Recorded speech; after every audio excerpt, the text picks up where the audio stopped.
While the Patriots and Loyalists were fighting major battles over who will control the New World, bandits and robbers began to band together to terrorize the Pine Barrens. They became known as the Pine Robbers. Although they stole from both Patriots and Loyalists alike, many sided with Britain, and in some cases were even chartered by them.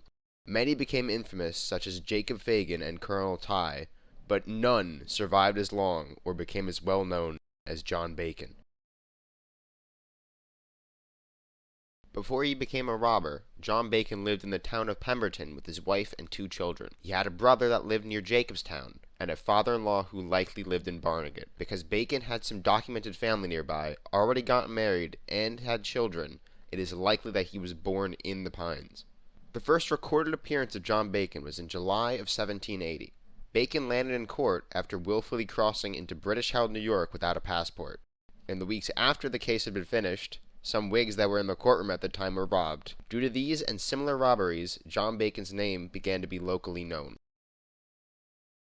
December 1780. 3 merchants were returning by boat from an illegal trade with Loyalists in New York.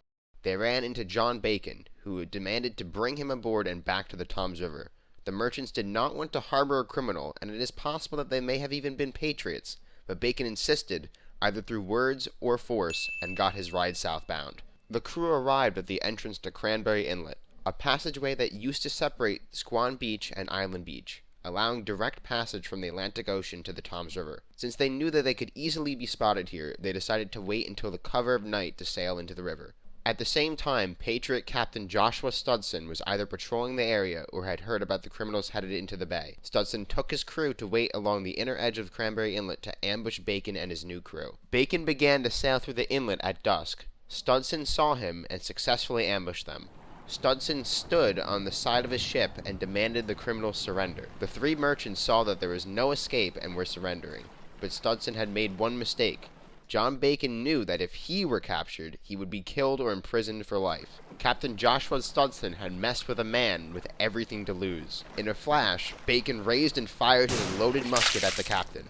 The body dropped instantly. Studson's crew began to panic as they had no captain and no leadership. This gave the criminals the time to sail away and escape. Because of this incident, John Bacon was officially listed as a pine robber, and his charges, if captured, became much more severe than they already were. Luckily, Bacon was great at running and hiding from authorities, which allowed him to escape capture. He disappeared from any public records after this event.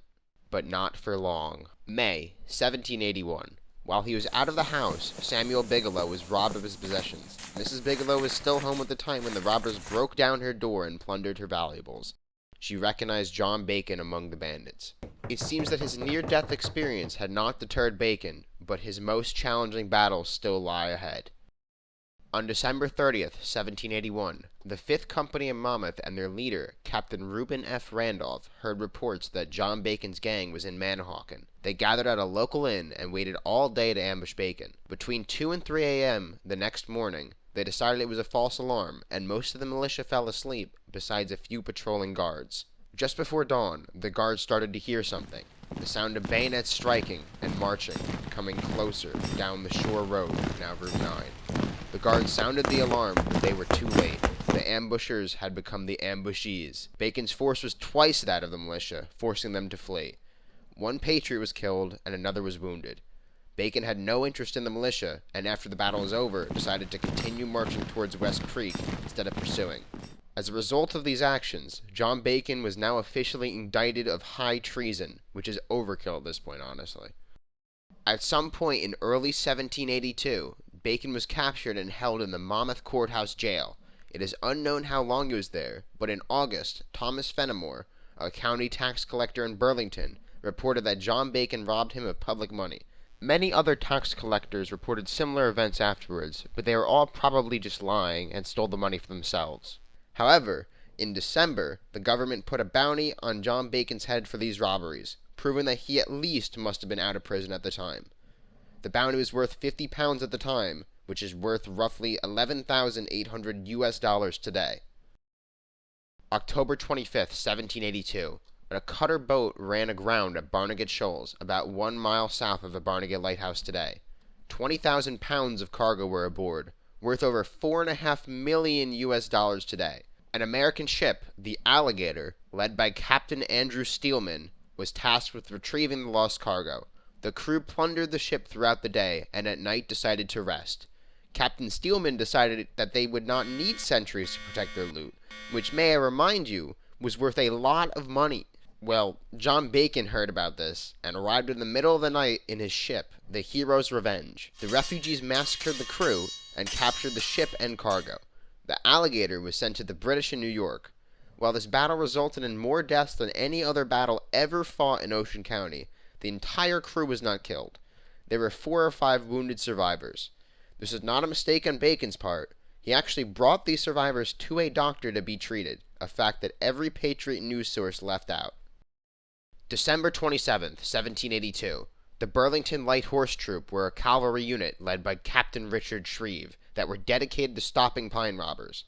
They had been tailing John Bacon and his gang for a while now, and Bacon was just kind of sick of it.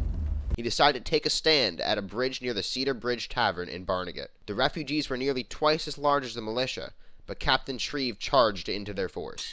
Already outnumbered, the militia was surprised to see that armed local residents had begun to arrive and take the side of Bacon. During the battle, Shreve himself was wounded, his horse's neck was wounded, his pistol was broken, and his carbine was missing flint, so it could not fire. He realized he was either going to die or had to circle back around to his troop through the woods.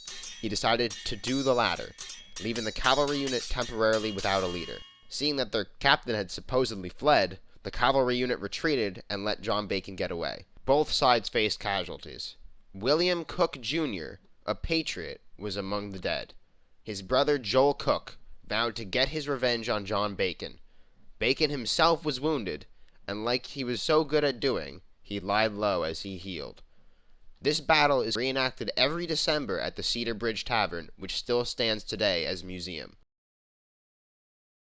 In early February 1783, the Revolutionary War was winding down to an end. Most Loyalists in the Pine Barrens moved to New York, where they were better accepted. Although most, if not all of his gang left, John Bacon decided to stay. On April 3rd, Captain John Stewart took a group of 5 other experienced soldiers, including the furious Joel Cook, to the public house of William Rose, where they had heard John Bacon was staying.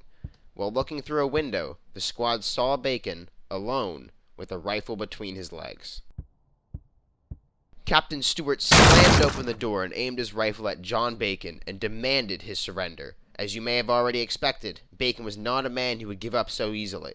He immediately grabbed the gun between his legs and prepared to fire. Stewart had discipline, guts, and a will to capture Bacon alive, so he tackled him to the ground before Bacon could fire. Bacon surrendered.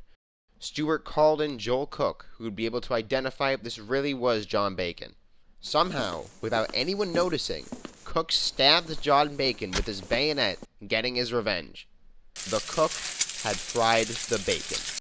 Or not quite. John Bacon survived this, but he did faint. John Bacon awoke a short time later, and instantly tried to escape by running out the back door. Stewart slid a table in front of the door, but Bacon threw it away and knocked Stewart down. He quickly got up, and his patience had run thin. He aimed his rifle at Bacon and pulled the trigger. The bullet hit its mark, ending John Bacon's reign over the Pine Barrens. John Bacon's body was brought to Jacobstown, where it was going to be disrespectfully buried in the middle of the highway. A large crowd amassed to see this burial, similar to crowds that would congregate when bandits would be killed in the Wild West. It was then that John Bacon's brother arrived and pleaded that he have the body so that he may give him a proper burial.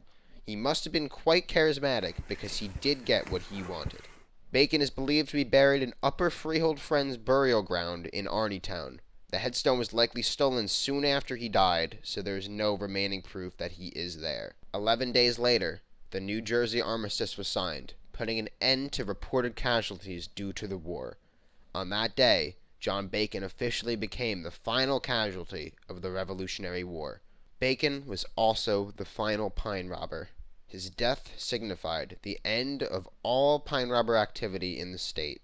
He had outran and outlived all the others, truly earning him the name Bloody John Bacon.